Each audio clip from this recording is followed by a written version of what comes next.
इस क्वेश्चन को ज़रा ध्यान से समझिए सब। Fusion of the hydrogen nuclei occur when they collide at extremely high temperature. इसको क्वेश्चन का समझने का तरीका है कि जब काइनेटिक एनर्जी बहुत ज़्यादा हाई होती है। काइनेटिक एनर्जी मैंने इस पर कीवर्ड भी लिखती जाती हूँ,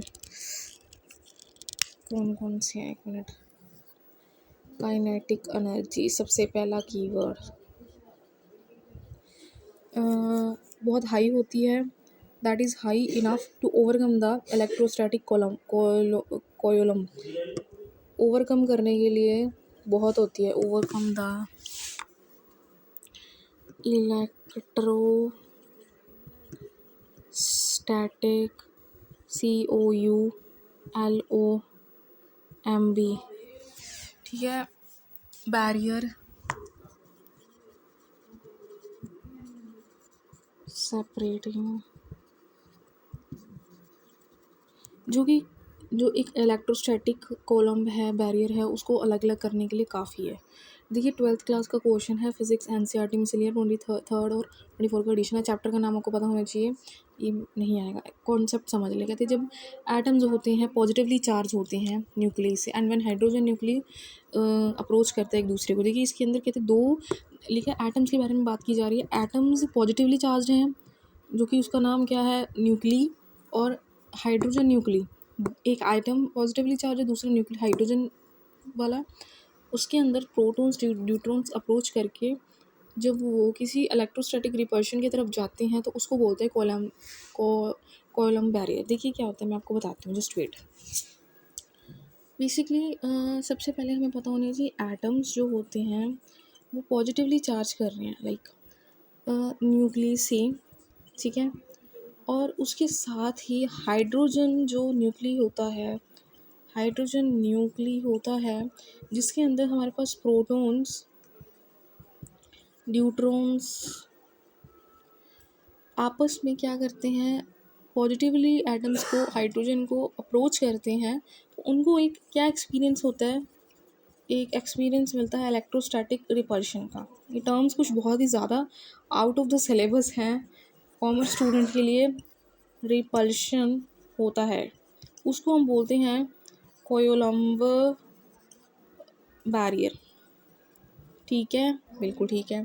to fuse they must get within about 1 FM 10 15 minus F the short range nuclear force. कुछ इन्होंने ना एक फ्यूज़ दे रखा है, फ्यूज़ देने के लिए कम से कम कहते हैं 1 FM मीन्स उसका मतलब होता 1 FM 10 - 15 M। इसको भी बताती हूँ, शॉर्ट रेंज न्यूक्लियर फोर्स बोला जाता है इसको। उसको क्या बोला जाता है, शॉर्ट रेंज न्यूक्लियर फोर्स।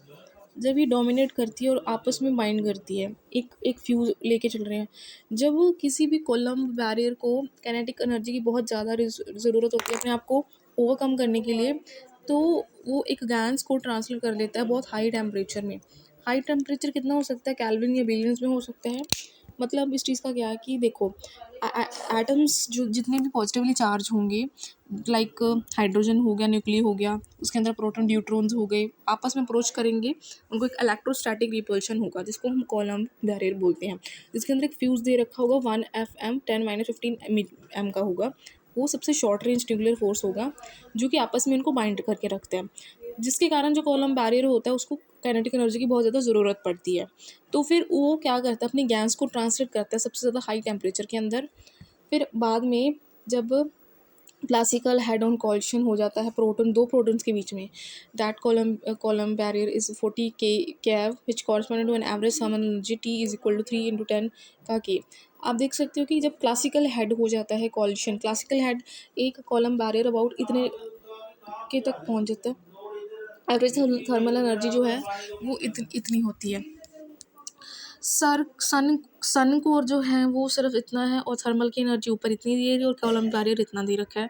जब फ्यूज़न होगा तो क्वांटम मैकेनिकल इफेक्ट टनलिंग होगा, जहाँ पे small fraction of the protons क्या होगा, जो मैंने ऊपर बताया था, स्मॉल नंबर ऑफ प्रोटॉन जो होगा हाई एनर्जी में हो चला जाएगा उस मैक्सवेल की। तो ये कुछ समरी को देख लेते हैं कि कॉलम बैरियर में बताया था क्या होता है। काइनेटिक एनर्जी मतलब एनर्जी होता है मोशन का, जिसके अंदर 3/2 kT in the thermal equilibrium रखा जाता है, that must be barrier energy को। तो थर्मोन्यूक्लियर फ्यूज़न होता है। उसके बाद थर्मोन्यूक्लियर फ्यूज़न होता है जब हीट होता है। हीट का मतलब क्या हो गया कि जब टेम्परेचर बहुत ज़्यादा हाई हो जाता है, तो उसके अंदर जो उसके बाद जो गैस जो आइटम्स की मैंने ऊपर बोला था, न्यूक्ली की और एटम्स की होने लग जाती है हाई टेम्परेचर पे। उसके बाद क्वांटम टनलिंग होती है। ये देखिए यहाँ पे बोला है इन्होंने, टनलिंग स्टार्ट हो जाती है, क्वांटम मैकेनिकल इफेक्ट होता है, फ्रैक्शन बन जाती है, पार्टिकल्स के बीच में बाईपास होने लग जाता है एक के ई की फॉर्म में अंदर, तो गैमो विंडो हो जाती है। तो आप देख सकते हैं कुछ ऐसा एक्सप्लेनेशन है। तो इसको रिमेंबर करने का इसका आंसर क्या आ रहा है कि मुझे समझ नहीं आ रहा है कि इसका आंसर क्या आएगा। हाई टेम्परेचर आंसर है इसका, सिंपल हाई टेम्परेचर ही है ना। चेक करते हैं 2 मिनट। इसका आंसर मैं चेक कर लूँ, हाई आंसर ही है ना।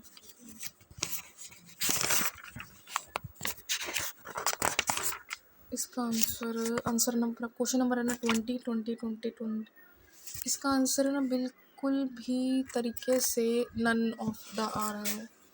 इसको छोड़ दो भाई, ये क्वेश्चन एक्सप्लेन नहीं हो रहा मेरे से, क्योंकि मैंने साइंस पढ़ी नहीं है, मुझे कुछ समझ नहीं आ रहा।